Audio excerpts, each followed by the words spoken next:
Bonsoir à tous et bienvenue à notre grand rendez-vous orateur bantou. Je suis Madame Ngouamene. Félicitations pour cette initiative qui redonne vie à nos langues et à nos proverbes. Voici ma proposition de sujet. Un père pleure lors du mariage de sa fille. Quelles peuvent être les raisons? C'est le sujet du jour. Et pour en parler, je reçois deux invités. Deux invités qui vont d'abord se présenter, comme d'habitude, par leur généalogie, pour être bien sûr situés dans leur territoire. Nous allons commencer par Monsieur Nkoro. Monsieur Nkoro, Mbolo. Ambulu no. Level la on a cholo bes mo courage. Nfume me encore. Me vume encore. Mandala loy Laurent Blanc au pango. Na vuma Ferdinand Mondil. Me mwana me Congo Anatole. Me mwana Nkoro Jacques.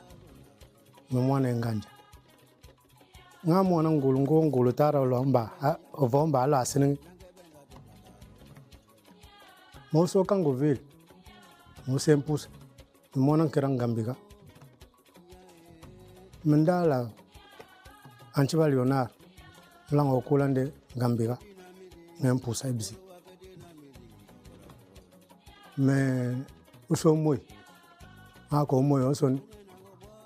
Mais quand d'ambre, moi, son moi, à cadre en décal, moi, son moi, terre. Ah, moi, mais aussi vous, vous, Mendala, Menganja. Mendala au Bonkal. Mendala, Luma Jean-Baptiste. Ah, moi, c'est un taux. Oh, t'as l'objet. Oh, t'as la même mare, all. Langante mori, yarengoy. Nga jouame encore. Level. Level, oui. Monsieur Mununga, Maramboua. Ndelania, Kumbribal. Me dinyami mundung busu, mwan busu butangu, na mambo mamundunga. Usubuta mudu mbi mambu mamundunga jungu pasi tsobileli mabango fulu bobu yo munu mawuki. Me muteulo mitimba. Menu mwisgagala. Kumbwa midunga. Ajo ba mpebo ni mburu. Nibangu ilanga jabe fumu mwa mpeja kumbwa mi Morel Batis. O niambia mafuimba. Niambia kumfuimba akampabwe menu ngani bulisus nubokanga ikvanetis ule ulu kumlo kvanetis ne murambo kvanetis tutisi dina ngabungula ya ifumba na Morel Banza ubunguli liandi niambia sama sukilbana ja ojanga kuni ditong diandi kvan nyam mutu akbo tajami akji akbongo jami akji abalilanga me masial kumon tiana ngomwe buadu bang nanzima vesa mutu oduwaka niambio sukilvana nisi ja ubwe buela umpabwe me baba ja kasi ikidirenda uumbi katibangana tumba kalana na yanteka mba menu mbulu busingeri ni disu mela mbalnge bijibungnu wandi jialiu diom nao Ka Diboti. Merci à mes invités, Monsieur Mununga et Monsieur Nkoro, pour ce sujet envoyé par Madame Ngouamene, qui vous félicite effectivement pour l'engagement que vous avez pour édifier les uns et les autres. Je rappelle le sujet. Un père pleure lors du mariage de sa fille. Quelles peuvent être les raisons? C'est sûr que dans votre expérience d'orateur, vous avez déjà vécu ce genre de situation chez les Bantous. Nous voulons comprendre quelles peuvent être les raisons. Monsieur Nkoro, pour commencer, quelle peut être la raison psychologique des larmes d'un père? Merci. Nous allons essayer de voir tous les aspects. Nous allons les voir. Oui. Je veux juste circonscrire le débat. Rappeler que l'émotion, l'émotion n'est pas bantou. Ça veut dire que l'émotion dégagée n'est pas spontanée, n'est pas bantou, dans le sens que le bantou est préparé pour accumuler, accuser les coups. Maintenant, oui, il faut revenir et rappeler que le même bantou est un humain. et que l'homme en général, pas le bantou seulement, l'homme en général tombe amoureux 2 fois dans sa vie. La première fois, il tombe amoureux de sa mère. C'est la figure maternelle.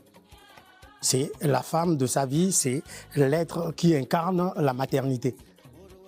Et la deuxième fois que l'homme tombe amoureux, c'est de sa première fille. Et là, il découvre un autre type d'amour parce que, en temps normal, la première fille porte les gros gènes, donc la continuité de l'homme. Du coup, elle est même dans la façon de faire la ressemblance de son père. À partir de ce moment, il y a un lien, mais un gros lien qui fait que spirituellement et émotionnellement, les sensations sont partagées. Donc, il y a un peu de ça. Je vais m'arrêter là. Oui, mais là, elle va en mariage. Oui. Quelle première raison peut ressortir qui peut l'amener à ce que les larmes sortent? On va y arriver. Je veux dire que 2 pans. Le premier, c'est la satisfaction d'un travail accompli. On a bien préparé. Oui. On a effectivement travaillé pour que ce soit une femme accomplie et désirable. Aujourd'hui, le travail porte un fruit. Et donc, c'est un accomplissement. Et là, il y a cette satisfaction qui fait que tout bout dans le cœur.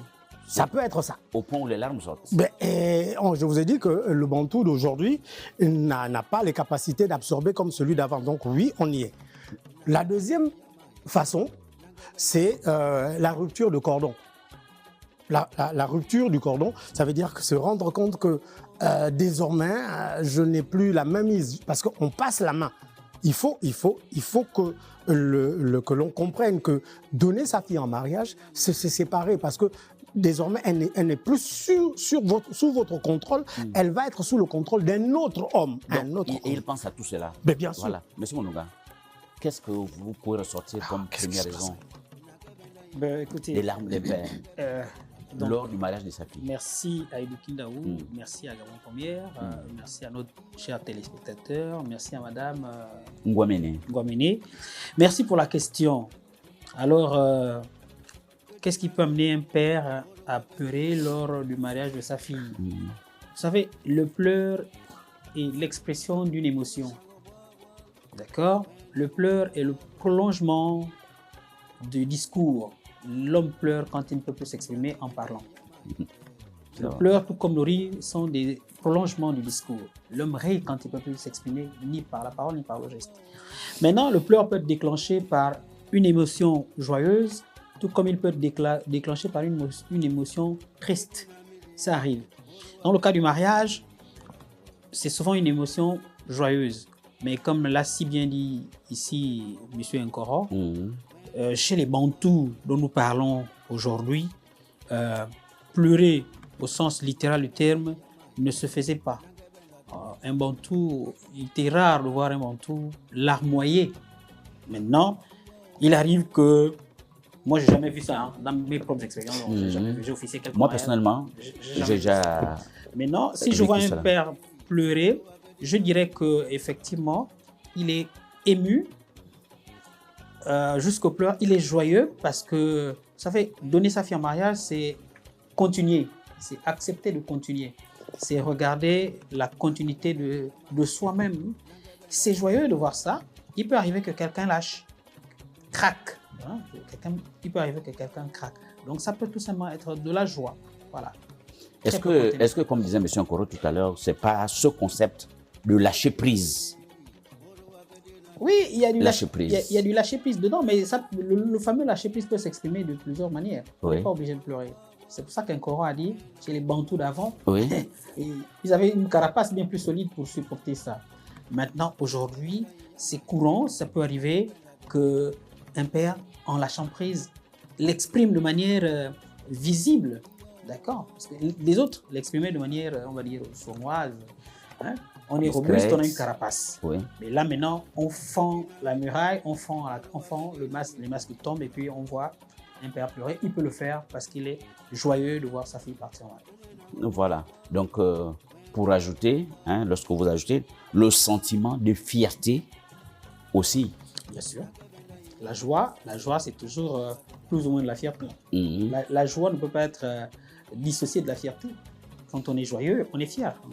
Voilà, du travail accompli. Parce que voir une fille après quelques décennies d'éducation, bien sûr, la voir partir, au lieu qu'elle continue à traîner à la maison, sachant que l'objectif de sa fille, c'est de partir en mariage. Oui, bien sûr. Si vous voulez bien, moi j'ai pleuré. Et là, je lâche un secret parce que très peu m'ont vu pleurer. Mais c'était ma petite fille, en fait, qui partait en mariage. En fait, le papa de cette fille-là est un des nombreux fils de mes oncles. Et donc là, j'avais été invité là comme grand-père parce que de toute façon, la part du grand-père m'avait été donnée à moi. Et je regardais ce monsieur qui est mon fils et j'étais fier de voir... Parce que moi, je le lui ai même dit, j'ai dit, mais toi, tu viens... Vraiment, c'est un devoir accompli. Mettre au monde un enfant, l'élever. Et en plus, c'était une fille qui a fait l'école. Elle était dans les pays de blanc et elle est revenue. Elle s'est mariée. Et j'ai dit à ce monsieur-là, que je ne vais pas citer là, je lui dis vraiment... Mais vraiment, je suis fier. Mais moi, j'avais vraiment larmoyé, quoi. Ça arrive rarement dans nos familles. Je lui dis, c'est un devoir accompli. 2-0 au mariage, bravo. Et moi, j'ai dû pleurer, j'ai versé des larmes à ce moment-là. Oui, à la place de ce père, M. Mononga, voir sa fille, une petite, qui va désormais être responsable, indépendante, est-ce que cette vision peut pousser le père aussi à aller aux larmes? Oui, je le répète. La joie, la fierté, le devoir accompli, parfois même le sentiment de comment on peut dire ça? On a déjà dit devoir accompli, on peut dire j'ai fini, j'ai bouclé. Vous savez, il y a une expression que moi j'ai notée quelque part, j'appelle ça marcher après avoir couru. C'est quoi marcher après avoir couru? C'est souffrir, n'est-ce pas, d'abord, pour se reposer. Ce père-là, qui a souffert, se repose quand sa fille va en mariage. D'accord? Et là, ça vous remplit de joie, ça vous remplit d'émotions. Effectivement, quand vous n'êtes pas le Bantou d'il y a quelques siècles, vous pouvez, comme je l'ai dit tout à l'heure, pleurer de joie et de fierté. Merci, M. Mononga. M. Nkoro, tout à l'heure, vous avez effleuré l'aspect. Le sentiment de fierté peut faire pleurer. Voir sa fille, qui doit désormais être indépendante, former un foyer. Oui, bien sûr. Je veux dire que je reste sur les deux pans. Hein. Je reste sur les deux pans pour ne pas perdre l'identité première qui est la nôtre. Je veux dire que avant, dans l'ancien temps, la jeune fille, à partir de 13 ans, était préparée. Ça veut dire qu'on l'a préparée depuis à l'âge dès qu'elle a 13 ans. Dès qu'elle voit ses menstrues, elle n'est plus enfant. Elle devient, ça veut dire qu'on la prête à devenir femme. Et femme, c'est mère. Femme, c'est gouvernante. Donc, on prépare cette jeune fille depuis ses 13 ans pour gérer un foyer. Et donc, tout le processus entamé depuis ses 13 ans jusqu'à ce qu'elle ait ses 18, où elle prend sa plénitude, le père voit l'évolution. Et il n'est pas seul, puisque comme on le dit en pays bantou, c'est un travail d'équipe. Bien sûr. Et donc, on accompagne, on voit l'évolution. On sait même quand on va échouer, quand c'est pas bon. On sait rattraper. Ça veut dire que dans le premier cercle, on sait que ça, on ne peut pas, on n'arrive pas avec. On renvoie chez la grand-mère, par exemple, qui accentue. Et donc, le père, lui, il voit l'évolution de l'enfant et il sait que le fruit est presque mûr. Et donc, quand on arrive au moment où elle est désirée, où elle a un prétendant, là, on se dit, le travail est accompli. On s'apaise et on se réjouit de voir que finalement, c'est une reconnaissance d'autrui sur le travail que nous, on a accompli à l'intérieur. Ah, les gens ont vu ce que nous avons fait sur cette œuvre et que l'œuvre plaît à quelqu'un. Désormais, quelqu'un veut s'acquérir. Et à partir de ce moment, oui, c'est un travail bien accompli. Maintenant, quand je disais que le Bantou d'avant ne pleure pas, c'est parce que il n'avait pas droit de citer quand il s'agissait. C'est comme je disais tout haut, qu'un médecin n'opère pas son enfant. Un chirurgien ne peut pas opérer son enfant. Donc, ce n'est pas à lui d'exercer dans le départ de sa fille. C'est un autre compère qui va opérer pour lui. Donc, en l'occurrence, un grand frère, un aîné, un neveu qui va faire le travail. Donc, lui, il est en arrière-plan, ce qui fait qu'il absorbe, ça veut dire qu'il encaisse moins les chocs émotionnels que s'il était sur le champ de l'action.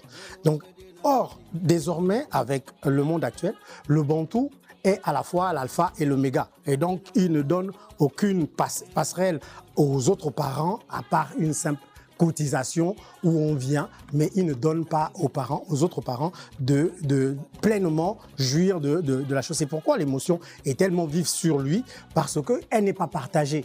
Elle n'est pas partagée par l'ensemble de la couche familiale. Elle est personnalisée en fait. C'est pourquoi il a attrapé seul, il a soulevé seul, et quand il relâche, pouf, tout remonte en lui. Or, quand c'est un travail d'équipe, on se regarde dans les yeux et puis on se congratule.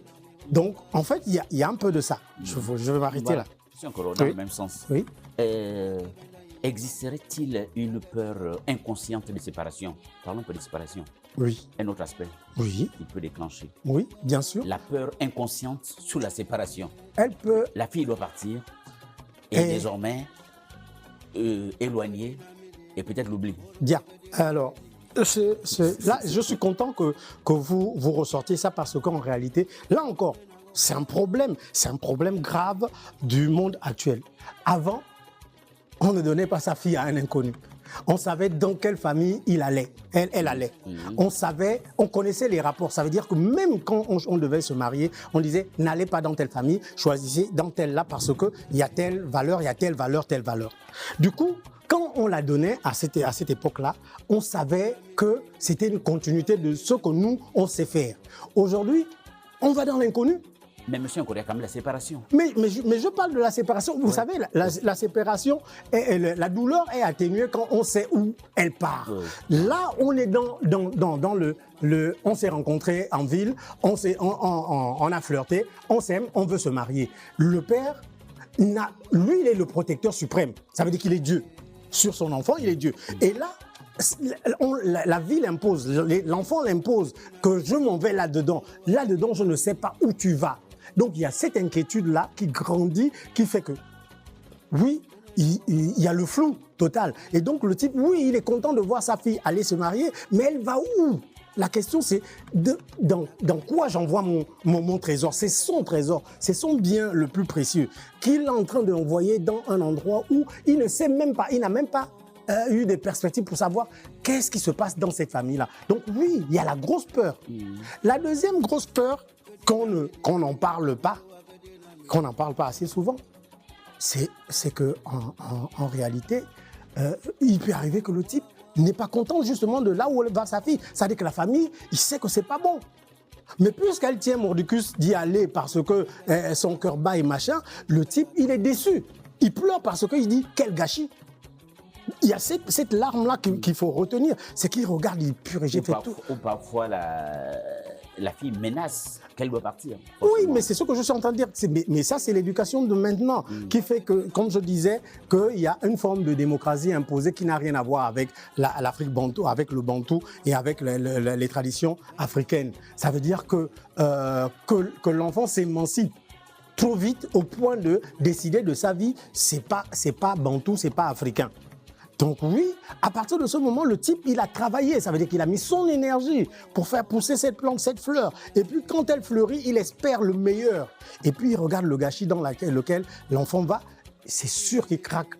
Il peut couler des larmes de colère. C'est des larmes de colère. Mais après, bon, contre vents et marées, puisque personne autour de lui, on dit « Ah, laisse l'enfant partir ». Tout le monde pousse. Mais il y en a même qui savent que c'est de la bêtise. Mais sauf que comme ce n'est pas leur enfant, ben, ils sont en train de pousser. Et voilà, donc l'effet de groupe. Voilà, M. Mounonga, qu'est-ce que vous ajouter cette peur inconsciente? Oui, merci. Donc, de séparation. Il faut dire que le fonctionnement séculier des peuples bantous avait prévu, comme l'a dit M. Nkoro, en fait, la fille qui allait en mariage, premièrement, ça c'est clair, elle n'allait pas chez des inconnus. Deuxièmement, elle n'allait pas loin. Les Bantous n'allaient pas loin. De toute façon, une fille était en mariage, c'était 5-6 km. Et quand il y avait un problème, on appelait le père, il venait à pied ou un oncle. Ça se faisait. Hein. Permettez-moi de revenir sur quelque chose qui nous a tous plu. On a vu ça dans notre film au Bali, d'accord? On voit des gens qui vont d'un village à un autre. C'était comme ça, c'était jamais loin. Donc la peur inconsciente d'une séparation, je vais peut-être évoquer quelque chose qui a tout à l'heure été effleuré, c'est, vous savez, vous élevez un enfant et vous n'êtes pas vraiment convaincu par cet enfant. Vous l'élevez et vous n'êtes pas sûr de son avenir parce que vous voyez des failles. Et puis, à un moment donné, vous êtes juste agréablement surpris de remarquer que bon, les failles se sont certainement comblées d'une façon ou d'une autre. Vous êtes joyeux. Je parle d'une fille que vous ne vous attendiez pas à voir aller en mariage. Donc, vous ne vous attendiez pas à voir. Vous la voyez partir en mariage. Vous dites, ah, je ne m'y attendais pas, mais là, alors, je suis content. J'insiste sur le phénomène de joie qui fait qu'un homme puisse pleurer en ce moment-là. Effectivement, comme l'a dit M. Nkoro, il peut arriver qu'effectivement qu'on ait crainte. De nos jours surtout, hein, on a vraiment peur parce que beaucoup d'enfants se marient et vont loin de leurs parents. De telle sorte que les parents perdent le contrôle. On perd les enfants au sens littéral du terme. Votre enfant s'est marié au Gabon, et il y a 10 ans, il vit en Afrique du Sud avec son mari, même si c'est un Gabonais. Et vous avez perdu le contrôle de cet enfant. Vous lui parlez 1 ou 2 fois tous les 6 mois. Donc, quand vous savez ça, vous pouvez craquer aussi. Ça peut amener un papa à pleurer. Ça, c'est la peur inconsciente d'une certaine séparation. Mais oui, ça peut arriver. Voilà. Merci, M. Mononga. Et un autre aspect, pour montrer effectivement les aspects qui peuvent parfois déclencher. Imaginez le jour de la cérémonie, on fait traverser la fille dans l'autre clan. En d'autres termes, parlons un peu de l'influence des barrières désormais, barrières culturelles. Elle quitte désormais le clan. Merci. Elle quitte désormais le clan bon, écoutez, pour se retrouver du côté de son mari. C'est aussi un aspect qui peut faire réfléchir. Nous l'avons dit avec M. Nkoro hors antenne. En fait, il y a beaucoup de choses que nous voyons aujourd'hui qui ne sont pas bantoues. Moi, d'où je viens, j'aime bien souvent dire d'où je viens. D'où je viens, le mariage est un moment heureux au sein duquel, en tout cas, la cérémonie de mariage ne comportait aucune barrière. Non, on voit ça aujourd'hui, ça vient certainement de quelque part. Non, barrière dans le sens où, désormais, elle quitte le clan, désormais, elle est avec son mari, là où elle s'en va. C'est quand même, ça peut faire réfléchir. Oui, oui. Pas forcément les barrières à traverser, à payer les amendes. Mais monsieur Nkoro, monsieur Ilukindao, Nkoro vous l'a dit. Je vous répète ce qu'il a dit. Il a dit, quand une fille se mariait, on savait à qui elle se mariait. Moi, je suis Djongo. J'ai mes femmes. Moi, en tant que fils de Badoumi, déjà, toutes les Badoumis sont mes femmes. Je crois une Badoumi, c'est ma femme. Quand j'épouse une Badoumi, je n'épouse pas qu'une femme, j'épouse mon père, ma tante. Et donc, je suis son fils. Je ne suis pas en danger chez elle. Je peux aussi épouser une grand-mère, une Mitsimba. Si je prends une Mitsimba, qui est l'ethnie de mon grand-père, elle va me choyer si je suis avec elle. Donc, ça, c'est vraiment discutable, hein, parce que cette peur-là, c'est peut-être pour ça qu'on ne la voyait pas, parce qu'elle n'existait que vraiment à minima, en milieu bantou. Les bantous n'étaient ni tristes, ni craintifs d'envoyer leurs filles en mariage, parce qu'ils savaient où elles allaient et avec qui elles allaient. C'était clair. Maintenant, c'est un problème qui est récurrent aujourd'hui, parce que comme je l'ai dit, on peut se marier à un inconnu et aller très loin. Et puis on a peur, et puis on est inquiet, et on peut pleurer. Oui. Et pour aller plus loin, et comme disait M. Nkoro tout à l'heure, elle ne fait plus partie de la famille, elle n'est plus membre actif de notre famille. Bien sûr, là j'en parle aujourd'hui, c'est courant, oui. Elle n'est plus là de toute façon. Hein, M. Nkoro? Bien sûr. Elle n'est plus membre actif de la famille. Le principe d'aller en mariage pour une femme, c'est être ambassadeur de sa famille. Ça veut dire qu'elle va travailler dans un autre pays et il faut qu'il y ait des dividendes, des retours sur l'investissement. En même temps que le service qu'elle rend là-bas honore la famille qu'il a élevée, sa famille, on dit ah vraiment on a fait une affaire parce qu'elle aide à faire prospérer la famille dans laquelle elle est. Derrière, il y a le retour d'ascenseur. Ça veut dire que s'il y a un décès, elle doit pouvoir, s'il y a son petit frère qui doit se marier, son mari et tout le monde doit préparer la dot pour dire on va régler le problème qui se passe dans notre famille. Aujourd'hui, on est dans des mariages où, en réalité, dès qu'on a fini, c'est fini. C'est fini. On a coupé les liens avec la famille. Donc oui, le fait de savoir que ma fille part et que désormais, je ne la verrai pas. Ça crée cette inquiétude et ces douleurs. Surtout encore, on pèse nos mots. Surtout que c'est dans l'inconnu, dans le vide total, dans le néant. Je vais vous raconter une anecdote. Mon fils a eu le bac à 18 ans, à 17 ans. Et puis, il avait 18 ans après. Et on était dans la période, juste l'année avant le Covid. Et puis, il jurait qu'il faut qu'il aille en Russie. Il devait aller en Russie. Il a raconté à ses amis, il faut que mon père m'envoie en Russie. Oui, on va chercher les moyens, il va aller en Russie. Mais bon, après, oui. Et puis, moi, dans ma réflexion, je dis, mais attends, ce garçon-là, il va aller si loin de la Russie. Pour avoir un visa, c'est difficile pour moi. Il y a trop de tracasseries. S'il lui arrive un problème, comment je fais pour...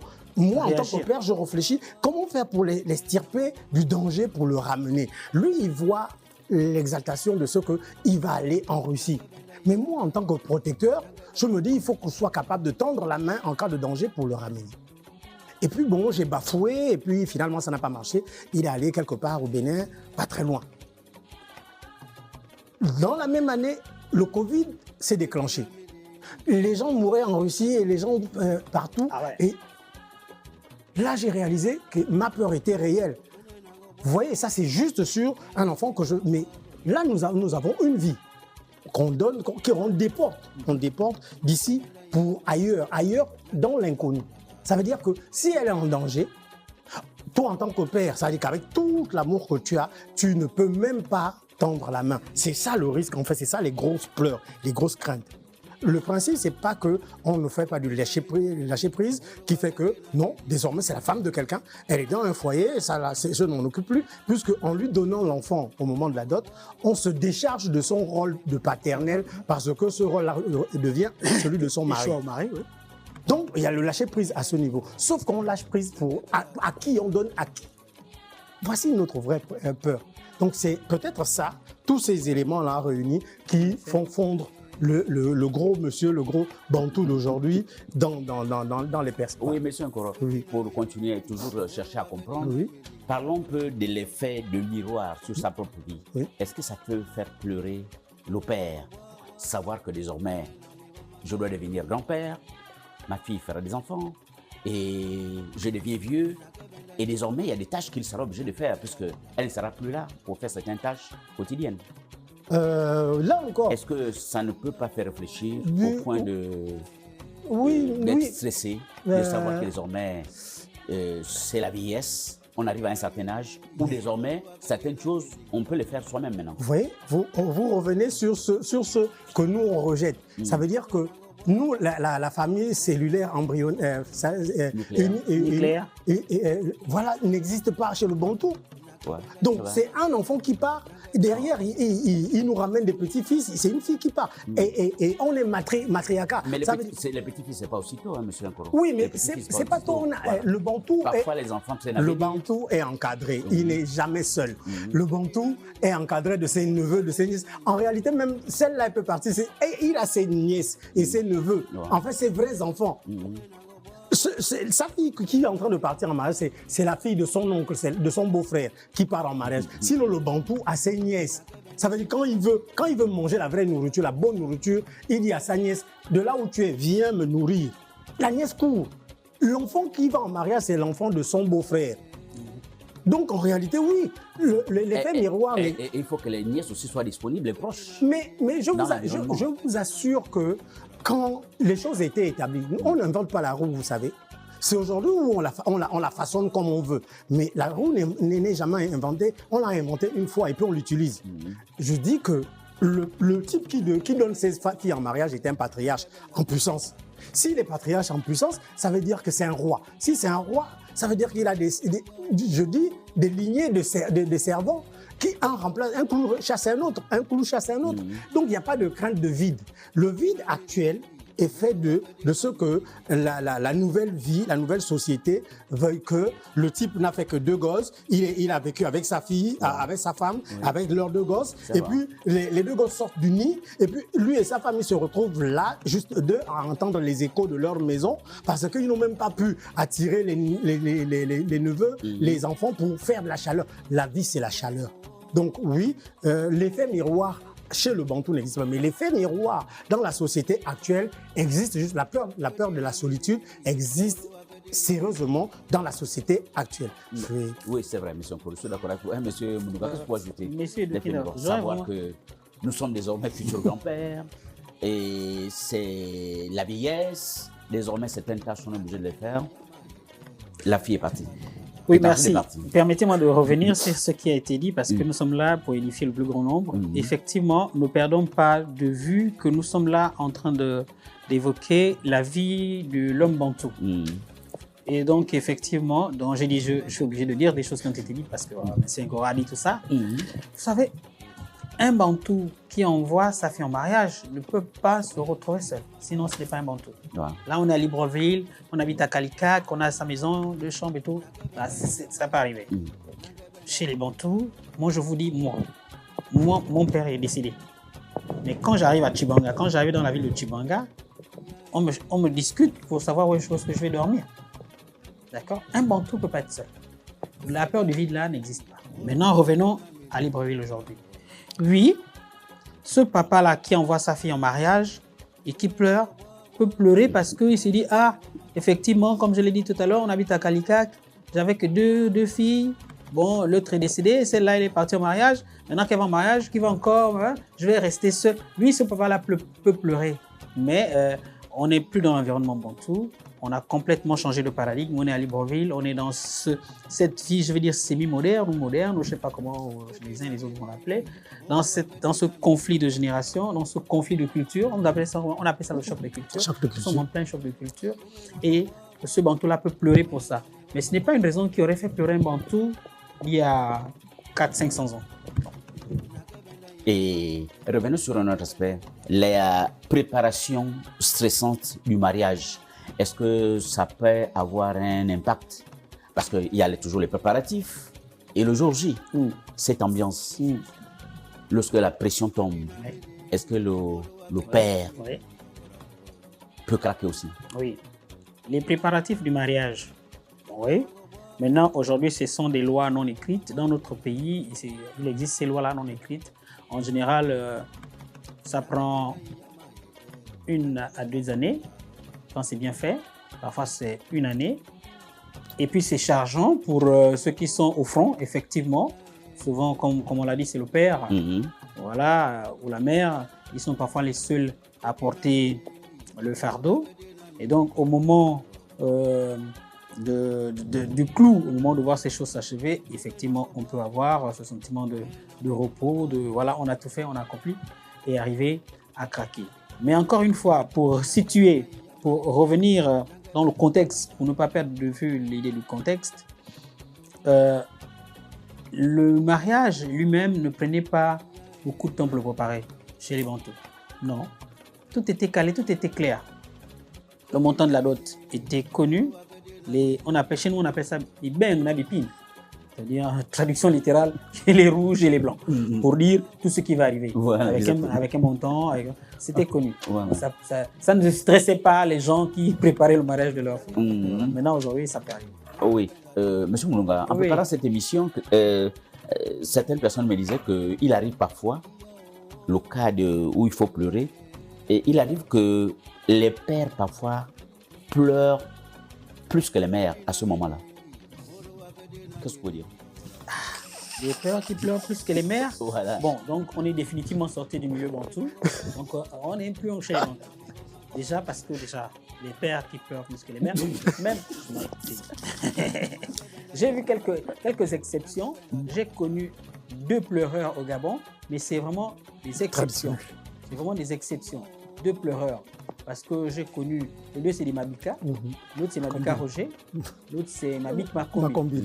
Ok. Mabik Roger, tout le monde l'appelait Maoul Ngoubi pour les gars, on va voir. Et Mabika. C'est 2 pleureurs. Mais sinon, le pleur était l'affaire des femmes. Et donc, si des pleurs commencent à... Sachant que ce n'est pas un deuil, c'est un événement heureux. C'est un événement heureux.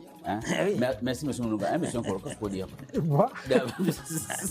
D'abord, revenons au préparatif. D'accord. Au préparatif. Ok, oui, c'est observé. Je vais. Voilà. Et ensuite, le jour J, la pression tombe. Cette ambiance Est-ce que ça ne peut pas faire réfléchir le père au point de faire couler les larmes lorsqu'il sait que finalement c'est arrivé? Je vais rappeler aux téléspectateurs, peut-être jusque-là on ne m'a pas vu. Oui. Je suis un vrai Obamba, un Obamba pur, mais vraiment pur à 100%. Et je le dis tous les jours, un vrai Obamba sensé ne donne pas le beurre et l'argent du beurre à un autre homme. Il faut qu'on revienne sur les fondamentaux pour éviter de stresser. Tu ne peux pas avoir, on a commencé à élever une jeune fille, éduquer une jeune fille, en faire une femme. C'est-à-dire que tu as travaillé, c'est comme aller abattre une plantation, défricher et puis planter. Et puis sarcler pour que la banane pousse. Et puis une fois la banane a poussé, tu vas dans le champ, tu coupes, tu mets au dos, tu amènes au marché. C'est toi-même qui amènes.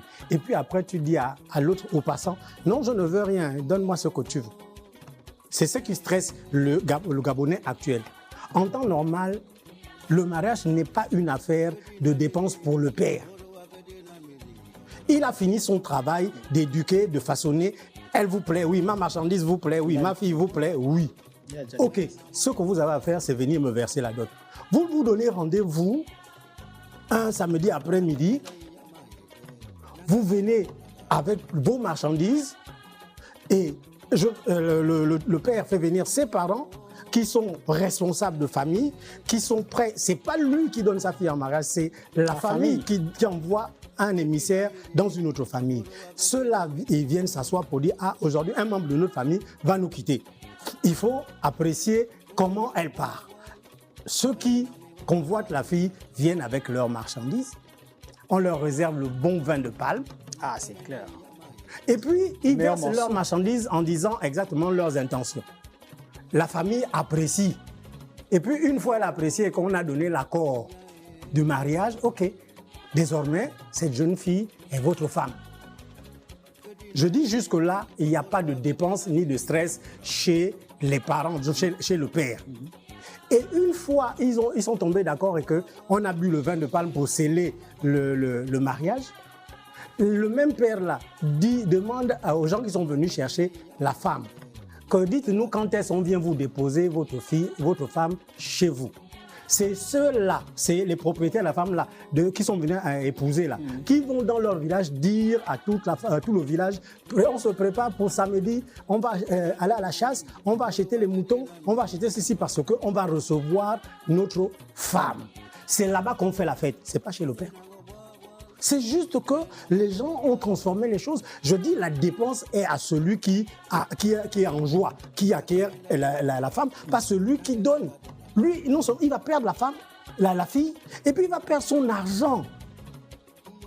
Imaginez ce qui se passe à Libreville où le type vient avec 2 millions. Et puis vous, le père, vous tracassez, vous demandez même aux pauvres membres de la famille de cotiser de l'argent pour vous réunir 5 millions pour un type qui vient vous donner 2 millions. Sans compter les efforts que vous avez fait pour éduquer l'enfant. Et là, vous vous retrouvez en stress. Le père, là, se trouve en stress parce qu'il s'est endetté pour quelque chose qui n'est pas rentable, en fait. Parce qu'après, il y a le regard d'autrui. On a fait tout ça pourquoi? Pour une canette de jus. En fait, le stress et les pleurs du papa, là, c'est en fait le ramassis de toutes les dépenses inutiles et une vente à perte de son meilleur produit. Monsieur Nkoro, revenons à notre sujet. Oui, le père qui pleure lors du mariage de sa fille. Oui. Nous cherchons un peu les raisons. Mais je vous donne les raisons. Maintenant, nous sommes tous d'accord qu'il arrive qu'un père pleure. Oui. Pour certaines raisons. Oui. Maintenant, comment les larmes d'un père sont-elles perçues par les invités lors de la cérémonie? Qu'est-ce qu'on peut ressortir? Vous venez juste de retourner notre question, la question. Et nous, on vous dit qu'en fait, la perception, la perception, oui, mais on l'a analysé. Ça veut dire que chacun va penser, tiens, soit il n'était pas content de son affaire, de voir sa fille partir, il n'est pas sûr de là où elle va, soit il est heureux de ce que le travail est bien accompli et que désormais, il a l'assurance que sa fille est dans de bonnes mains.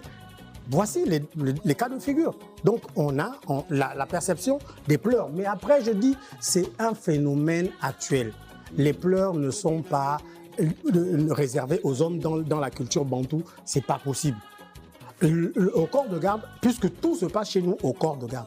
Au corps de garde, la seule personne qui pleure, c'est la femme qui vient avec la plainte. Elle vient, elle s'incline, elle parle, elle pleure.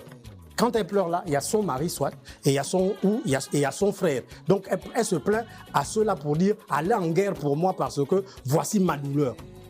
Si elle, la femme, elle pleure pour vous inciter, parce que les pleurs incitent les hommes à la guerre, à la bravoure, à aller en guerre. On m'a offensé.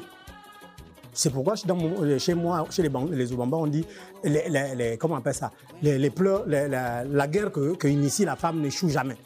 Merci, M. Okoro. Voilà. M. Mnoga, qu'est-ce que vous pouvez ajouter? Les larmes, comment est perçu, comment sont perçues les larmes d'un père, voilà. Oui, effectivement, par les invités sont nombreux et donc les perceptions aussi sont nombreuses. Chacun va avoir midi à sa porte. Effectivement, il y en a qui vont penser, il y en a qui vont même jusqu'à penser que le père fait preuve de faiblesse. Oui. Ça peut être perçu comme une faiblesse. Oui. Ça peut être perçu comme un échec. D'accord? Il y en a qui vont dire, mais oui, mais...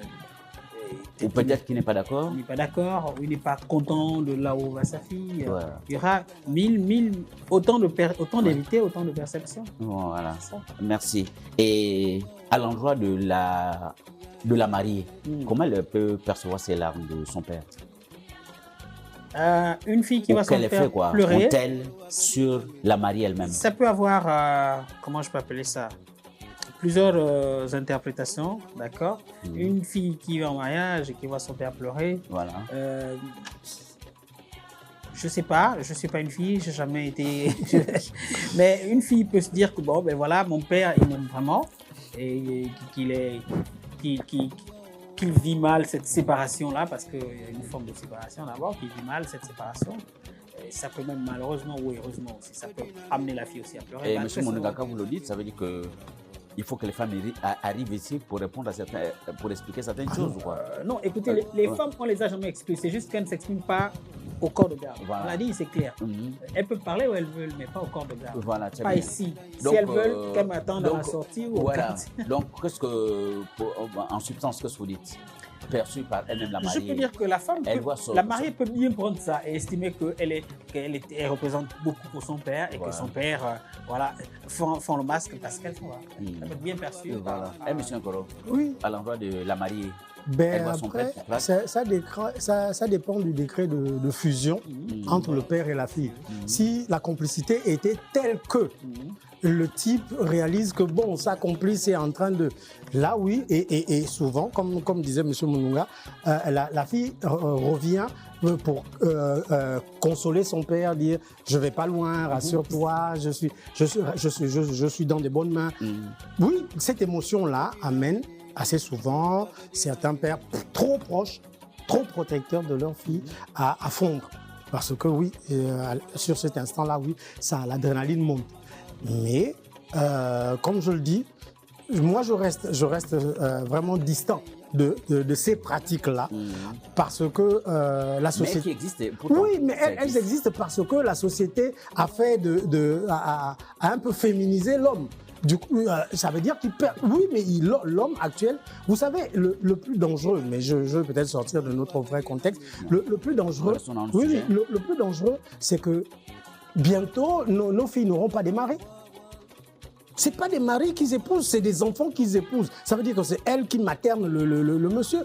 Le père, le mot père désigne la grandeur. Ça veut dire que vous vous rappelez de la récitation « Quand je marche à côté de toi, toi mon père hein, je me sens fort, je me sens roi quand je suis... » Oui, mais le père, c'est la représentation de la force, de la protection. Mais si il s'effrite devant tout le monde, quel est le bouclier qu'on a encore? Donc il faut peut-être qu'on refasse un sujet. Il faut qu'on refasse un sujet sur comment devenir père au Gabon. Oui, et dans le monde. Monsieur Nkoro. Oui. Merci, M. Nkoro. Voilà. Monsieur Mnoga, sauf si vous voulez ajouter quelque chose, nous avons tous compris. Vous avez quelque chose à ajouter? Non, nous avons tous compris qu'un père peut arriver à faire sortir les larmes suite lors du mariage de sa fille, pour certaines raisons. Mais comme vous le disiez, c'est très fréquent actuellement, mais un Bantou se maîtrise beaucoup. Très bien.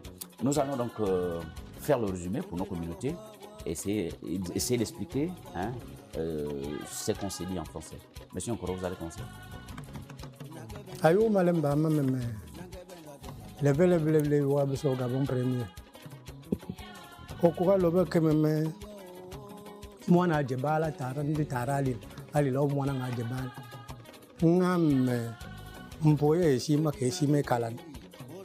Abala aya kwa amaya birma kasa mkira abala. Aya sabo sawa olil bala. Okasa chuo. Okasa chese mo chese. Bala mvura ali. Nga jonga esima me eki nga kala kwa omono ocholo bala ba mempo. Mvura bala otro un. Nga mwana jebala ndaji bala njele elilbun. Nga eki nga sabe mvura kabra mwana tara mwana kamvura kabra mwana. Nga mwana kamvura kabra mwana. Mwana meme anjo. Mwana meme ampo. Bara mon si sur les familles si so oya le yambi le meme ngam mwana atumu mwana bala matumu mwana bala ompo majiabe matumu mwana je mwana okasa je bala oswa majiabe mbirma duwandi oyene mbia ovojiabe elam aje melam nga lobunga eya karaburu jo mondo so krande memba olumi mba okari ayini ndle yanga tabala mata bala ngabwa eyampile je mwana nga okay ataraka lobe ma fusa nchianga vwa eyampile ma okay bo mwana je mpureju nga bo yampile je nden akese okay meme eyam yu mwana olitele asiare simetele ou bien ndengo o meme o kaso boloni ha ma si so nga mam mali chuke jange ma voix nga meme onguo ovro okwaro nga ofuske ngeli ama fuska ngeli lo mwa ba abrama bala nga sabe mamba ma vonka nga ekika sabe kale sima mwana okasi ekabangore ni mwana okasi opundo konjo yungeje ove sabe ngechara ngabili engula kare ngande se yumaje anga meme mfono eso eyambe tarablango ngaye nga nyande obire nga sole ndaje bala ay comme mo da be voix level ouais. Merci monsieur Nkoro. Morel Baptiste, résumé pour ta communauté pour nous, pour ce sujet. Kutoli singamo etoli somujeni bapunu na bis di bambu kadi kote mini audience maburi limbendi na bis na mugambu jenodu mugambu na biotu na bis mitimba bamba timzil bakpiol mu di bondu di mafuel mfoendi na numbu ngumi na bapunu biotu ulu ati adonga mwe vos papa matutenge ba mutu tunwe diwe radio mwan mugetu welu mba ewa kusuluba mio uma choa boberu oyu muwela tajaji maburu mwana bangingi baweru mamosi aklilanga bwe rodo baklama tsangmandi hibwa yine bati tutunu namu uje twabo tutila bwe baweru mamosi to bwe tumating na moni mba bapomba bwe ting na moni kula mambo uje twabo tumamala batutila bwe na vaulu tusamadila banga ingiti tusamala ba tajaji maburu mwana wona tsana obei wel mwanandi aklil tuwabu tukubo di wall ba tumarambo peta tukodi wall abu tukubo di wall yimba balba mosibeli pa mwana ndiye wendi odi well basi tutsunbwe kadi bandu yi mabandu momoro ngulwabwe ibale dinia aklil rodo tutswabwe mana manivolu ivolu mwana iwendi manza ngwaje babwe mwane una ni matsoila kabo banga mutu amba welu andi ubangua tajeji nakutasa bo mwane una tu malabanga kabo obanga mutu wenda odiwela orungulu na manyoni aklil rodo mamosi tajo wengi sinana aklabo yare imwana mewendi ngeija bata baban batimuwela ngeba jabi tajo rungobla mambo mamatiko murima aklilanga mabanu mapuela tajaji maburu mwana orungu lili badiwe radio mwana ndiye wendeli odiwe silabwe mabanu mapuela mbadi sidi ambu dikona bana bo bebos mamba puel ba mamala ba memut nan moti baboni skadila ba mba abulu disam banganan ba van bani maburu babunge bebe ba mansingo van bebe di bala heli di bala pan ni mabubo di bala heli kabou ne ulila si liwera de mwana ewendi le diwela dibala o lilila tupa bwana diambu di malabu to mo busa tuba ko banwe bon bobe lili balilingi tumba tumajaba mabandu aba bawul basa malilanga basa malilangwani tumajaba mabandu vanwaka dio mnenu ka. Merci, M. Mononga. Merci, M. Nkoro. Nous pouvons ajouter cette conclusion à l'endroit de nos chers téléspectateurs. En conclusion, les larmes d'un père lors du mariage de sa fille sont la manifestation physique d'un bouleversement intérieur d'une rare intensité. Ces larmes racontent à la fois la fin d'un chapitre exclusif de protection parentale et le bonheur de voir son enfant accomplir sa destinée de femme. Ce moment de vulnérabilité masculine reste l'un des témoignages les plus sincères de l'amour filial, prouvant que donner la vie, c'est aussi apprendre l'art de laisser partir. Merci pour votre attention, chers téléspectateurs. Merci à mes invités. Merci à toute l'équipe technique. Nous vous fixons rendez-vous dans quelques jours pour un prochain numéro. Bonne soirée à vous.